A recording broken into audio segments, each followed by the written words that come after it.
మనతో పాటు ఉన్నారు ప్రముఖ ఆయుర్వేద వైద్య నిపుణులు డాక్టర్ చిట్టుపట్ల మధుసూదన్ శర్మ గారు. ఈయన పేరు చెప్పగానే అందరికీ గుర్తొచ్చేది వంటింటి చిట్కాలు. చాలా ఈజీ చిట్కాలతోటి మనకున్న అనారోగ్య సమస్యలన్నింటినీ కూడా చిటికలో మాయం చేసే అద్భుతమైనటువంటి ఫలితాలు అందించేటటువంటి ఆయుర్వేద చికిత్సను అందించేటటువంటి ఈయన గురించి మనందరికీ తెలిసిందే. అయితే ఈ రోజు నిద్రలేమితో చాలా మంది బాధపడుతూ ఉంటారు. చాలా మంది వివిధ రకాల టాబ్లెట్స్ వాడుతూ ఉంటారు. కొంతమంది అయితే ఇంజెక్షన్స్ కూడా తీసుకుంటూ ఉంటారు. అయినా వాళ్ళకి దీని ఫలితం అయితే కనిపించదు. మరి ఇప్పుడు మధుసూదన్ శర్మ గారు ఎలాంటి చిట్కా చెప్తారు, ఆ చిట్కా మనకు ఎంతవరకు ఉపయోగపడుతుంది అన్నది ఆయన్ని అడిగి తెలుసుకుందాం. నమస్తే సార్. నమస్తే సార్. నిద్రకి చాలా మంది ఇబ్బంది పడిపోతుంటారు. నిద్ర పట్టక ఎంత కుస్తీ పడుతూ ఉంటారు, ఇటు అటు దొల్లేస్తుంటారు, టాబ్లెట్లు వేసేసుకుంటారు. కొంతమంది అయితే ఇంజెక్షన్స్ కూడా తీసుకుంటూ ఉంటారు. కొంతమంది ఆల్కహాల్ తీసుకుంటారు పడుకోవాలి అనేసి. ఏమి చేసినా కూడా వాళ్ళకి పాపం నిద్ర పట్టదు. సో అలాంటి వారికి మీరు ఏదైనా చిట్కా చెప్తారా? ఇంటర్నల్గా మెడిసిన్ అవసరం లేదమ్మా. ఇంజెక్షన్ కానీ, టాబ్లెట్స్ కానీ, టానిక్స్ కానీ, లేహ్యాలు కానీ ఏది అవసరం లేదమ్మా. ఆయుర్వేద వైద్య విధానంలో రకరకాలైనటువంటి చికిత్సా పద్ధతులు ఈ బాగా నిద్ర వచ్చేందుకు చెప్పారమ్మా. ఇప్పుడు మన ప్రేక్షకులందరి కోసము కేవలం పైపూత మందుగా వాడుకోవడం వల్ల ఆ వాసనను పీల్చుకోవడం వల్లనే నిద్ర వచ్చేటువంటి ఘనతరమైనటువంటి ఒక ఫార్ములా చెప్తానమ్మా. చాలా అద్భుతంగా పనిచేస్తుందమ్మా ఇది. మేము చాలా మంది మెడిసిన్స్ బాడీ నింపేసి ఉంటారు. పాపం వాళ్ళకి ఫలితం లేక నిద్ర పట్టక పిచ్చి పట్టేస్తూ ఉంటుంది. మీరు చెప్పే చిట్కా అయితే పైపూత మందే కాబట్టి సైడ్ ఎఫెక్ట్స్ కూడా ఏమీ ఉండవు. అండ్ మీరు చెప్పేటివి కూడా అన్ని కూడా సైడ్ బెనిఫిట్స్ తో కూడుకున్నవే ఉంటాయి. సో ఇక్కడ ఏమైతుందంటమ్మా, డాక్టర్స్ కూడా జనరల్గా తప్పని పరిస్థితుల్లో నిద్ర వచ్చేదానికి టాబ్లెట్స్ కానీ, ఇంజెక్షన్స్ కానీ, ఇంకోటి ఇస్తారమ్మా. వాళ్ళు కూడా ఏంటంటే కొన్నాళ్ళు వాడిన తర్వాత ఆపేయమని చెప్తారు డాక్టర్స్ కూడా. ఎందుకంటే ఈ ఆధునిక కృత్రిమ రసాయన ఔషధాలకి విపరీతమైనటువంటి సైడ్ ఎఫెక్ట్స్ వస్తాయమ్మా. అందులో రెండోది ఏంటంటే ఒకసారి అలవాటు పడిపోతే సేమ్ డోస్ పనిచేయదు. అదొక డ్రాబ్యాక్. డోస్ పెంచుకోవాలి. డోస్ పెంచుకుండే కొద్దీ సైడ్ ఎఫెక్ట్స్ ఎక్కువైపోతాయి. అందుకే డాక్టర్స్ కూడా ఏం చేస్తారంటే కొన్నాళ్ళ పాటు వాడేసేసి క్రమంగా ఆ యొక్క మెడిసిన్ తగ్గించేసి స్టాప్ చేసేస్తారమ్మా. It is called tapering dose అంటారు అనమాట. సో అలాంటివి ఏం లేకుండా ఇప్పుడు మీరు అడిగారు కదమ్మా, చాలా మంచి ప్రశ్న అడిగారు. పైపూత మందమ్మా ఈ ఎలా తయారు చేసుకోవాలంటే కేవలము జాజికాయలు, నెయ్యి, అంతే. ఈ రెండేమ్మా. జాజికాయలు మనకు తెలిసిందే, నెయ్యి అయితే అందరి ఇళ్లలోనూ ఉంటుందమ్మా. సో మెడిసిన్ ఎలా ప్రిపేర్ చేసుకోవాలంటే ఒక్కసారి ప్రిపేర్ చేసుకుంటే అయిపోయేదాకా వాడుకోవచ్చు, మళ్ళీ తయారు చేసుకోవచ్చు. దీనికి ఎక్స్పైరీ లాంటిది ఏమి ఉండదు. అంతేనమ్మా. ఇది కూడా ఏంటంటే కొన్నాళ్ళ పాటు అయిన తర్వాత ఎక్స్పైరీ ఉంటుంది. సో అందుకే ఒక 10 grams జాజికాయల పొడితో ఔషధం తయారు చేసుకుని అయిపోయిన తర్వాత మళ్ళీ తయారు చేసుకుంటే బాగా రిజల్ట్ ఫాస్ట్గా ఉంటాయమ్మా. సో ఎలా తయారు చేసుకోవాలంటే ఒక 10 grams జాజికాయ పొడమ్మా.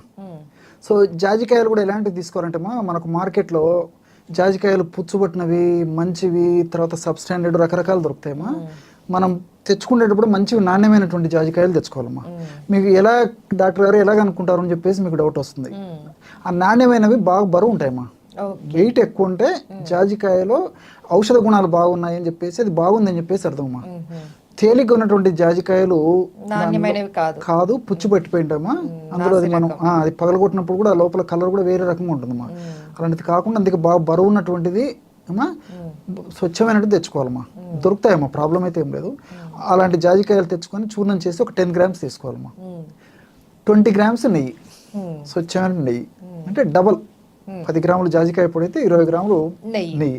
రెండు బాగా కలిపేసేసేదమ్మా. కలిపేసి ఒక కంటైనర్లో పెట్టుకొని రోజు రాత్రిపూటమ్మా తగినంత ఈ పేస్ట్ తీసుకొని కణతలకు అప్లై చేసేయాలమ్మా. మందంగా పడుకున్నప్పుడు కణతలకు అప్లై చేసేసి కళ్ళు మూసేసుకొని పడుకోవాలమ్మా. ఇంతేగా, అంతేమ్మా. చాలా సింపుల్ అమ్మా. సో చాలా సువాసన భరితమైనటువంటి ద్రవ్యం అమ్మా జాజికాయ. జాజికాయ నట్మెగ్ అంటారు. ఆ జాజికాయ అసలు మనం దంచి ఔషధం తయారు చేసేటప్పుడే అంత సువాసన భరితంగా ఉంటుందమ్మా. అది చాలా మంచి స్మెల్ ఉంటుంది. అందులో అనేక రకాలైనటువంటి కెఫిక్ యాసిడ్, కెటచిక్ యాసిడ్, ఇలా రకరకాల రసాయన పదార్థాలు ఉన్నాయన్నమాట. సో చాలా సువాసన భరితంగా ఉంటుంది. అది అప్లై చేసినప్పుడు మనం శ్వాస పీల్చినప్పుడు ఆ ఔషధ గుణాలు, జాజికాయలు ఉన్నటువంటి ఔషధ గుణాలు, తర్వాత నెయ్యిలో ఉన్నటువంటి ఔషధ గుణాలు రెండు మిక్స్ అయిపోయి మన శ్వాస ద్వారా మెదడుకు చేరుతాయమ్మా. సో ఎప్పుడైతే మన శ్వాస ద్వారా మెదడుకు చేరుతాయో రసాయన పదార్థాలు, మెదడులో మనకు నిద్రను కలుగజేసేటువంటి మెలటోనిన్ అనేటువంటి ప్రొడక్షన్ ఎక్కువైపోతుంది. నిద్ర రాలేదంటే మెలటోనిన్ అనేటువంటి పదార్థం మెదడులో సరిగ్గా ఉత్పత్తి కాలేదని అర్థం. సో ఇది ఎప్పుడైతే వాడతామో మెలటోనిన్ ప్రొడక్షన్ బాగా జరుగుతుంది. ఎప్పుడైతే మెలటోనిన్ ప్రొడక్షన్ బాగా జరిగిందో నిద్ర వచ్చేస్తుందమ్మా. అవును. అందుకే ఇప్పుడు మీరు క్వశ్చన్ అడుగుతుంటే నాకు మరొకటి కూడా గుర్తొస్తుందమ్మా. The best advice is found and pillow అని చెప్పేసి ఒక సామెత ఉందమ్మా. అంటే చక్కగా నిద్రపోతే, అంటే కంటి నిండా నిద్రపోతే ఒంటి నిండా ఆరోగ్యం ఉన్నట్లు, చక్కగా నిద్రపోతేమా మంచి ఆలోచన శక్తి వస్తుందమ్మా. నిర్ణయ శక్తి, ఆలోచన శక్తి, వివేచన, మేధాశక్తి, ఇవన్నీ చక్కటి నిద్రకు సోపానాలు, తార్కాణాలు. ఎప్పుడైతే మనం కంటి నిండా నిద్రపోతామో, అందుకే the best advice is found on pillow అని చెప్పేసి ఇంగ్లీష్ వాళ్ళు చెప్తారనమాట. సో ఆ పిల్లో మీదనే బాగా ప్రశాంతంగా నిద్రపోతే మంచి ఆలోచనలు వస్తాయనేటువంటి ఆ స్థూలమైనటువంటి అర్థంతో వాళ్ళు ఆ విధంగా చెప్పడం జరిగింది. సో ప్రశాంతంగా కంటి నిండా నిద్రపోవాలంటే ఇలాంటి ఔషధాలు చాలా చాలా ఉపయుక్తకరంగా ఉంటాయమ్మా. ఎక్కువ రోజులు వాడినప్పటికీ ఏ ప్రాబ్లం ఉండదు. చిన్న పిల్లల నుంచి పెద్దవాళ్ళ వరకు వాడుకోవచ్చు. ఇంగ్లీష్ మందులు వాడుతూ కూడా వాడుకోవచ్చు. ఇతర వ్యాధులు ఏ జబ్బు ఉన్నటువంటి వాళ్ళని వాడుకోవచ్చు అమ్మా. అంటే మెదడుకు సంబంధించినటువంటి వ్యాధులు కొంతమందికి ఉంటాయి. అదేవిధంగా ఫిట్స్ లాంటి, ఈ ఎపిలెప్సీ లాంటి జబ్బులు కొంతమందికి ఉంటాయి. పక్షవాతం లాంటి సమస్యలు కొంతమందికి ఉంటాయి. ఆల్జీమర్స్, పార్కిన్సన్స్ డిసీజు ఇలాంటివి కొంతమందికి ఉంటాయి.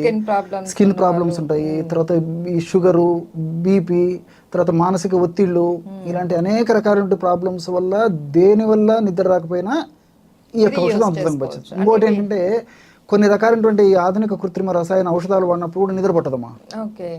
ఇట్స్ ఏ సైడ్ ఎఫెక్ట్ అనమాట. అది నిద్ర రాదు. సో అటువంటి వాడుతూ తప్పని పరిస్థితుల్లో డాక్టర్ గారి సలహా మేరకు అటువంటి వాడుతూ కూడా ఈ జాజికాయ నెయ్యి ప్రయోగం చాలా అద్భుతంగా పనిచేస్తుందమ్మా. చాలా చక్కగా పనిచేస్తుంది. ఎన్నాళ్ళు వాడినా ప్రాబ్లం ఉండదమ్మా. కాబట్టి బాగా మందంగా అప్లై చేసుకోవాలమ్మా. అప్లై చేసి పొద్దున్నే కడిగేస్తే సరిపోతుంది.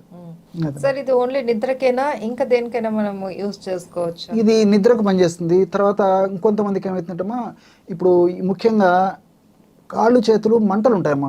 ముఖ్యంగా కొన్ని రకాల విటమిన్స్ లోపాలు, ముఖ్యంగా B12 ఇలాంటి విటమిన్ లోపం ఉన్నప్పుడు కానీ, అరికాళ్ళ అరిచేతులు మంటలు. అదే షుగర్ వాళ్ళమ్మా. షుగర్ దీర్ఘకాలికంగా ఉన్నప్పుడు ఏమవుతుందంటే కొంతమందికి నరాలు దెబ్బతినిపోయి డయాబెటిక్ న్యూరోపతి అంటారు అనమాట. విపరీతమైనటువంటి మంటలతో బాధపడుతుంటారు. వాళ్ళు పడుకున్నప్పుడు ఏంటంటే ప్రశాంతంగా పడుకుందామని చెప్పేసి పడుకుంటారు, కానీ ఈ మంటల వల్ల నిద్ర పట్టదమ్మా. సో ఇక్కడ అప్లై చేస్తూ కణతలకి, కాళ్ళకి, అరికాళ్ళకి, అరిచేతులకు ఇక్కడ మంటలు ఉంటే అక్కడ ఇదే మెడిసిన్ రబ్ చేస్తే అందులో ఉన్నటువంటి ఔషధ గుణాలమ్మా ఆ చర్మం ద్వారా బ్లడ్ లో కలిసిపోయేసేసి ఆ మంటలు తగ్గేందుకు కూడా ఉపయోగపడుతుందమ్మా. మల్టీ బెనిఫిట్స్ ఇది. తర్వాత రెండోది ఏంటంటే కొంతమందికి ఈ చర్మ సమస్యలు ఉంటాయమ్మా. అంటే ఈ చర్మం మీద దురద పెట్టడము, చర్మం రంగు మారిపోవడము, కొంతమందికి అక్కడక్కడక్కడ నల్ల మచ్చలు ఉంటాయమ్మా చర్మ భాగంలో. సో ఇలాంటి సందర్భాల్లో కూడా ఇప్పుడు నేను చెప్పినటువంటి జాజికాయ పొడి ప్లస్ నెయ్యి కలిపినటువంటి ఔషధమా జస్ట్ ఒక 250 mg నుంచి 500 mg వరకు, అంటే పావు టీ స్పూన్లో ఇంకా సగం అమ్మా, అంటే 1/8 అనుకోండి, 1/8 టీ స్పూను ఆ యొక్క ఔషధాన్ని ఒక కప్పు మిల్క్లో కలిపి తీసుకుంటే ఆ చర్మ దోషాలు పోయి రక్తం శుద్ధి అయిపోయి చర్మం మీద ఉన్నటువంటి నలుపు మచ్చలు కూడా తగ్గిపోతాయమ్మా.